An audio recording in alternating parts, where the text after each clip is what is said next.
Hey, Battle Bill, here with another video, and today we're getting some more Season 6 Great League Go Battle League battles. Now, typically with the start of a new season, we'll get an announcement before it about either move updates, new Pokemon getting moves they haven't learned before, or just new moves introduced to the game. And with Season 6, we haven't quite gotten that update yet. I don't know if it's supposed to be coming anytime soon.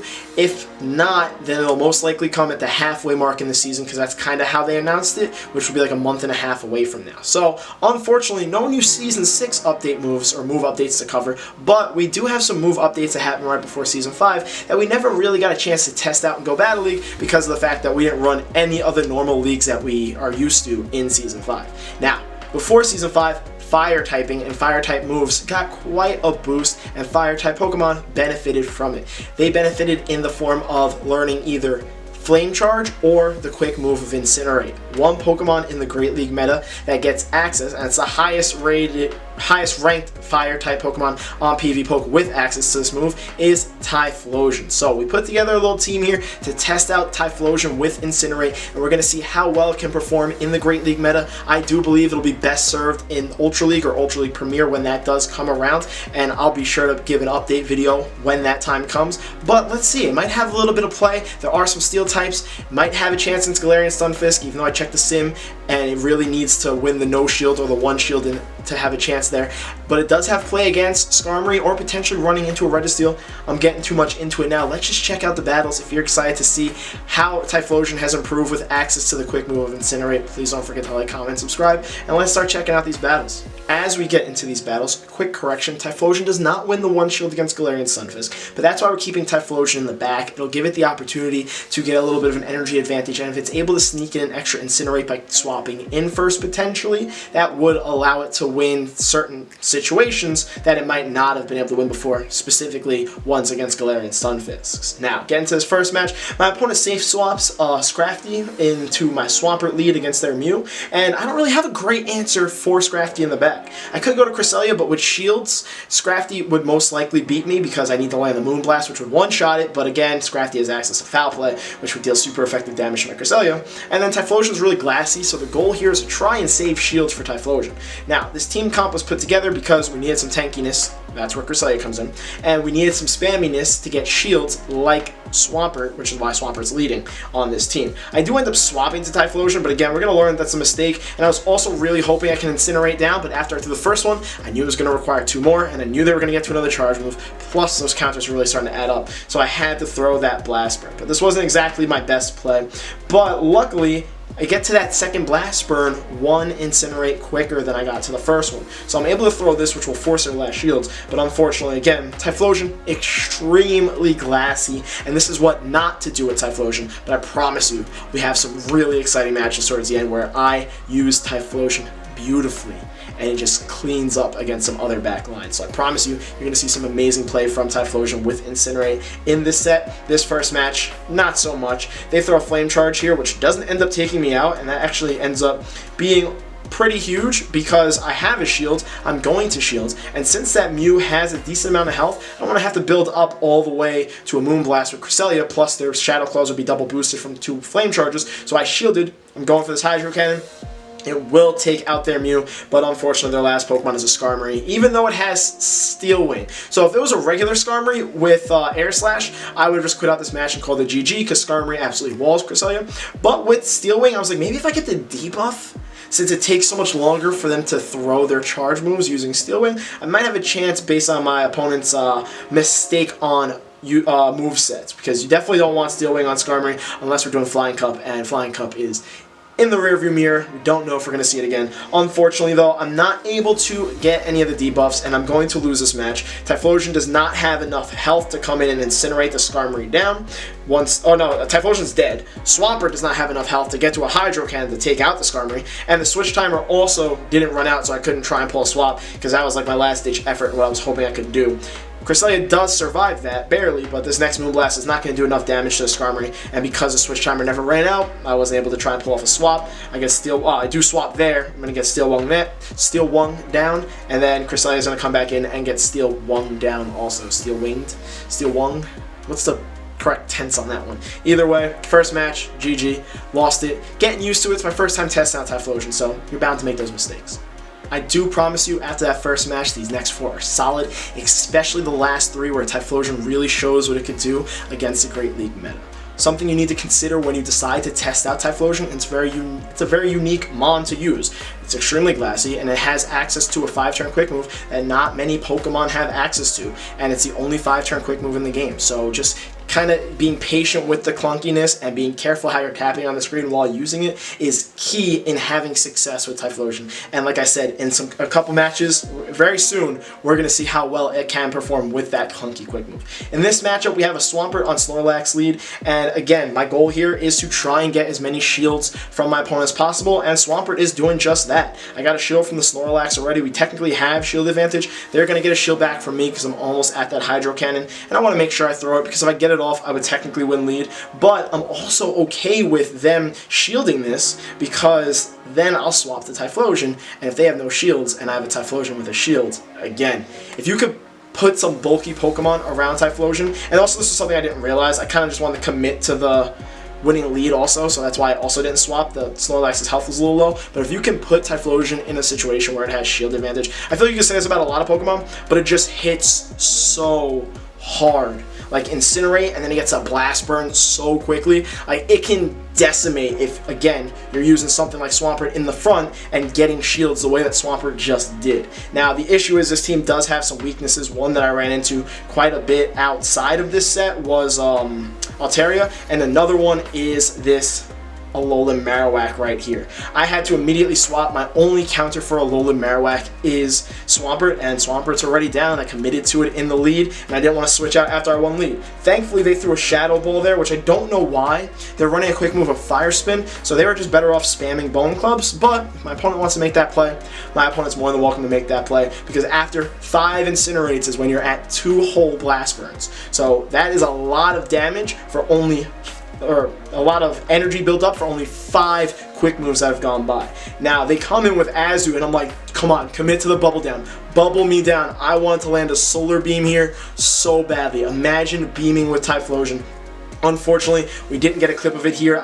Outside while I was practicing with Typhlosion, I did land a Solar Beam against one of my opponents, but I didn't end up even winning that match. I did mess around with this team for a bit, and I tried to see, iron out some of the weaknesses that it had to see how, legit this team can be, but this is really just a Typhlosion feature. I don't want to recommend the team too much. It has its weaknesses. It can play pretty well, but this is really just here to show how good Typhlosion is. And honestly, it didn't do that poorly in this matchup. Like, Cresselia carried the end, taking out Azu. Typhlosion kind of did its job. It did have to use the one shield that I had left that Swampert gave us a shield advantage in. But 2 Blast Burns did a solid amount of damage to an Alolan Marowak that resists them. Now, for what you've all been waiting for, to see Typhlosion succeed.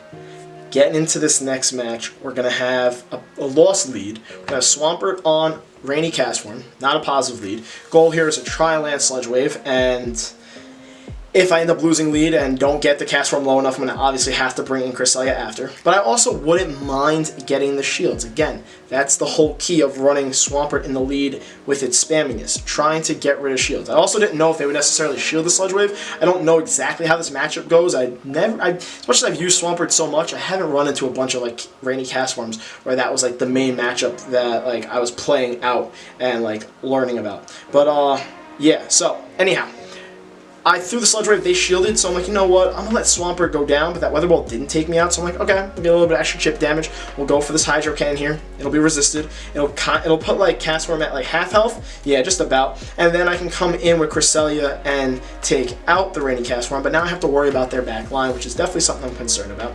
But Cresselia is a tank, so what my plan here is I'm going to eat a couple of Weather Balls. See how much it does? Rainy Castform's getting stabbed on it. That just goes to show how tanky Cresselia is. So I ate that Weather Ball, overfarmed, built up to about 1 1/4 Grass Knots. This would take out the Rainy Castform if they decided not to shield. They didn't shield, it took it out. And now I have to wait to see what their next opponent is, and it's a Skarmory. So technically we're in an even shielding situation right now. This is an even shielding. So I was talking about Typhlosion with a shield advantage. They safe swap into Defense Deoxys. I fully expected them to get to a charge move. I didn't want to worry about any type of CMP tie or me missing out on Incinerate. So I made sure I built up to 2 Blast Burns. I didn't mind using my shield on that Rock Slide that came through. And I'm going to go for this first Blast Burn here. They decide they want to shield it. I go for the second one immediately. They don't even get a quick move through. This is not going to take out the Defense Deoxys, but watch how low it gets it. It puts it in a beautiful health range. 1 Incinerate, 2 Incinerates, the Defense Deoxys went down before getting off another charge move. That Skarmory is going to come in, and I'm going to get to a third Blast Burn, and I'm going to roast that birdie. And Typhlosion just swept the back line, and it didn't even have a shield advantage there. It had an energy advantage, which is key, which is why I'm keeping Typhlosion in the back. I think trying to swap in a Pokemon with a quick move of Incinerate is huge, just because if you could sneak in 1 or 2 Incinerates, just based on them staying in the matchup or the way they try to throw the charge move, they don't wait out the full 5 turns, getting that extra energy really flips matchups.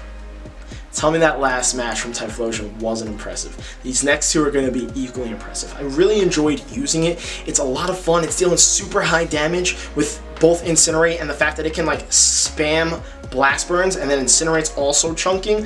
But again, Typhlosion extremely glassy, so if you're going to build a team around it, I don't necessarily think this is the best team to put around it, but you need bulky Pokemon there. Cresselia is a solid option. Swampert isn't as bulky, but I put it there for the spamminess to get the shield so Typhlosion could go off. So honestly, this team comp is what allowed Typhlosion to have success, but it does have certain weaknesses, like I mentioned, Alolan Marowak if it doesn't line up with Swampert, and then something like Altaria really gave me trouble in this match, so I end up swapping to Cresselia because it's my main counter for it, and I got the Altaria relatively low, and then they pull off quite the switch in. They brought in Azu to deal with my Cresselia, which was a big mistake, but also kind of tells me that their last Pokemon is probably really weak to my Cresselia also, so if that was the case, they probably should have just stayed in with Altaria, since I'm not getting to that Moonblast that quickly, and they have about 2 Sky Attacks, so they were probably better off throwing both of those Sky Attacks if Cresselia is going to be such an issue, and trying to chunk away at my Cresselia here, and then maybe swapping into Azu after throwing the energy. But that's not what they ended up doing, and it puts me in a fairly positive situation, so I overfarm there. I'm going to throw this Grass Knot, and it'll either get their shields or take out the Azu, and again, the best part about Cresselia is it's so bulky that I was able to tank that Play Rough, and I didn't have to go to shielded disadvantage. Now, at this moment in the match, I forgot what their energy was at. So I decided to shield their first charge attack, hoping I can get to another charge attack, and they were at 2 Sky Attacks, like I said. And I'm like, I'm not using both shields. Again, I can't be at that much of a shield disadvantage with Typhlosion. And at this point, I'm like, damn, did I just throw this entire match by doing that? Because I fell short of a charge move. Even getting off a Grass Knot might have threatened a shield there, and unfortunately I wasn't able to. And then to make matters worse, I have to use my last shield here because of the fact that they're throwing the Sky Attack, and I really want to throw a Hydro Cannon and potentially, or just get rid of the Altaria or get their shields. I was going to say potentially get their shields. And I do get one of their shields there, so I'm like, oh wow, their last Pokemon must be really weak to my Swampert if they're committing shields to their Altaria right now, considering how low its health is. So I'm like, you know what, maybe they'll shield this also. They do. Okay, swap into Typhlosion before they can get to a Sky Attack. And I just fall short of that. I just fall very short of that. But Typhlosion isn't that glassy where Sky Attack's going to completely take it out. And their last Pokemon was a Galarian Stunfisk. So we got to the Blast Burn super quickly before the Stunfisk could do anything, roasted it, and then incinerated the Altaria and had some fried chicken. Dragon. That thing's like a flying... What is that thing? Regardless, we got some roasted meat to end that match. You could say Typhlosion is roasting the competition. Anyhow, currently 3-1 in the set with Typhlosion, hoping for the 4-1. Can Typhlosion clutch it and pull it off for us? Let's find out. We have a relatively positive lead here because we do outpace Vigoroth, and our Hydro Cannons do a lot to it, whereas the Body Slams don't hurt as much, but we do have to worry about the counters. So it is a very close matchup, and I don't mind showing my hand first here and shielding the first charge move because I was over farming, kind of hoping for some fast move desync, maybe get in an extra mud shot to give me more of an advantage, and I don't really think it happened there. It was hard to tell. I'm pretty sure I didn't see it, but I'm going for this first Hydro Cannon. They decided not to shield, puts Vigoroth into the yellow already, and because I know I'm like slightly outpacing them, I decide to overfarm a bit there and go for the second Hydro Cannon. This will force a shield unless they want to lose lead. They shield it, and now it just becomes a race to the next charge move, and I'm gonna beat them there. This ends up being a CMP tie, so the question becomes, do they want to lose lead or do they want to commit their second shield? And they commit their second shield, so Swampert has done the exact job that I wanted to do when running it alongside with Typhlosion. So I let that Body Slam go through, and I let Swampert go down, so I can bring in Typhlosion here and get an energy advantage and potentially keep the shield advantage, but Vigoroth is just so spammy, it gets to another Body Slam, so I'm like, alright, fine. I'll just take the energy advantage that I have. And then their counter for my Typhlosion is a Galarian Stunfisk, and they have no shields. So I'm already at the Blast Burn. I didn't even want to get greedy, so I just threw it immediately and roasted the Galarian Stunfisk. You know what their next Pokemon is to deal with my Typhlosion? An Abomasnow. Look at how much damage those Incinerates are doing. I'm already at the second Blast Burn. I'm going to roast their Abomasnow. That is a Christmas tree that you do not want to see on Christmas Day because it was lit on fire. And then they decide to come back in with Vigoroth. They throw their Body Slam here because they do not want to get swept by Typhlosion. But I'm sorry to say it, bud. Your Vigoroth had 1 HP. You essentially got swept by Typhlosion. Cresselia came in with the Psycho Cut, and Typhlosion went off to clinch the 4-1 set. And this is what I'm talking about. Like, Typhlosion has some play. You really, if you could take shields, like honestly, even not necessarily having shield advantage, but if you can give Typhlosion just a little bit of an energy advantage, 1 Incinerate, 2, oh my god, I'll have a field day, like it just did in that match, and that was honestly an amazing set with an amazing Spice Pokemon. Now, unfortunately, I don't think that's necessarily the best team comp to put around Typhlosion, but the whole main point of these videos where I feature the Spice Pokemon is to show you what that Spice Pokemon can do, and it was quite the feature.